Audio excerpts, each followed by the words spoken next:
APSC মানে অসম লোক আয়োগৰ ফালৰ পৰা আপোনালোকৰ নটিফিকেশ্যন পাব্লিছ কৰি দিয়া হৈছে আৰু নটিফিকেশ্যন পাব্লিছ কৰাৰ ডেটটো আপোনালোকৰ উল্লেখ কৰি দিছে যে 1 মাৰ্চ 2025 আপোনালোকৰ এই নটিফিকেশ্যনখন পাব্লিছ কৰি দিয়া হৈছে। এই নটিফিকেশ্যনত আপোনালোকৰ কি কথা ওলাইছে যে আপোনালোকৰ APDCL-ৰ ফালৰ পৰা যিটো আপোনালোকৰ AAO যিটো আপোনালোকৰ পোষ্ট হৈছিল তাৰে আপোনালোকৰ এডমিট কাৰ্ডসমূহ কেতিয়াবা পাব্লিছ কৰি দিব তাৰ নটিফিকেশ্যন আপোনালোকৰ অলৰেডি আমাৰ হাতত আহি পৰিছে।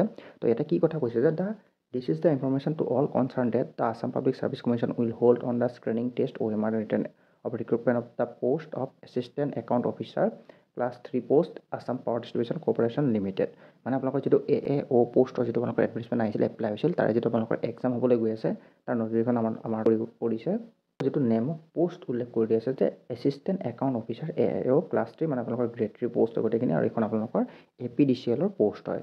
আৰু ইয়াতে আপোনালোকৰ যিসমূহ এডমিট কাৰ্ডসমূহ আছে আপোনালোকে 23/2025 আপোনালোকৰ ইয়াতে এক্সাম লোৱা হ'ব।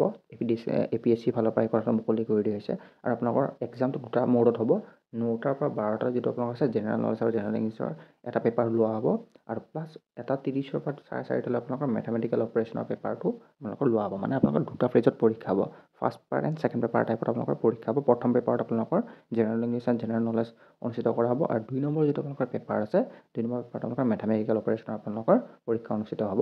তাৰ কথাটো এটা উল্লেখ কৰি দিয়া হৈছে। আৰু যদি আপোনালোকে নটিফিকেশ্যন যদি ডাউনলোড কৰিব বিচাৰে তেন্তে আমাৰ বক্সত দি দিছোঁ, তাতে গৈ আপোনালোকে আমাৰ টেলিগ্ৰাম চেনেলৰ পৰা গৈ এই নটিফিকেশ্যন ভালকৈ ডাউনলোড কৰি পেলাই চাবলৈ পাৰিব।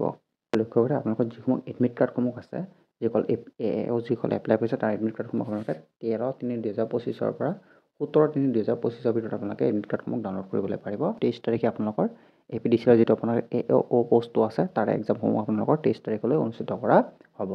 তাৰপিছত যদি লক্ষ্য কৰি আপোনালোকে এটা উল্লেখ কৰি দিছে যে commission would like to clarify that commission reserves the right of the cancel the verification of the application from at any time or stage even after screening test it would be found they not fulfil any eligibility criteria condition as per terms of the informative advertisement. ইয়াতে কি কথা উল্লেখ কৰি দিছে যে আপোনালোকে যেতিয়া apply কৰিছিল তাতে যদি আপোনালোকে কিবা এটা ক্ৰাইটেৰিয়া যদি দিয়াত আপোনালোকে যদি গণ্ডগোল কৰিছে তেনেহ'লে আপোনালোকৰ এপ্লিকেশ্যন ফৰ্মসমূহ কেঞ্চেল হোৱাৰ সম্ভাৱনা পূৰা ধৰি দিয়া হৈছে। তেওঁলোকে সেইখিনি কথা এটা উল্লেখ কৰি দিছে। যদি আপোনালোকে কিবা এটা ইলিজিবিলিটি ক্ৰাইটেৰিয়া যদি আপোনালোকে তাতে দিয়া নাই তেনেহ'লে আপোনালোকৰ এপ্লিকেশ্যন ফৰ্মসমূহ কি কৰা হ'ব, কেঞ্চেল কৰা হ'ব। ইলিজিবিলিটি ক্ৰাইটেৰিয়া মানে কি যিসমূহ পোষ্টত আপোনালোকে ষ্টাৰ মাৰ্ক দিয়া আছিলে ষ্টাৰ মাৰ্ক দিয়াসমূহ যদি আপোনালোকে ফুলফিল কৰা নাই তেনেহ'লে আপোনালোকৰ এপ্লিকেশ্যনসমূহ ৰিজেকশ্যন কৰা হ'ব বুলি এই কথাটো তেওঁলোকে উল্লেখ কৰি দিছে। তো যিসকলে অলৰেডি AAO যিসকলে এপ্লাই কৰিছে তেওঁলোকে অলৰেডি প্ৰিপাৰেশ্যন কৰি আছে APDCL-ৰ ফালৰ পৰা। আপুনি আচলতে যে ভিডিঅ'টো যদি ভিডিঅ'টো চাই আপোনালোকে ভাল পাইছে লাইক কৰিব, চেনেলটো ছাবস্ক্ৰাইব কৰি দিব আৰু জব আপডেট বা জব ভিডিঅ'সমূহ পাই থাকিবৰ কাৰণে লগতে লগৰ সৈতে চেনেলটো শ্বেয়াৰ কৰি দিব। তেওঁলোকে আমাৰ ভিডিঅ'সমূহ চাব পাৰে আৰু ওপৰত কমত এপ্লাই কৰিব পাৰে। লগ পাম আকৌ নতুন এটি ভিডিঅ'ত। তো আজি ইমানখিনিতে এৰিছোঁ। ধন্যবাদ। জয় আই অসম।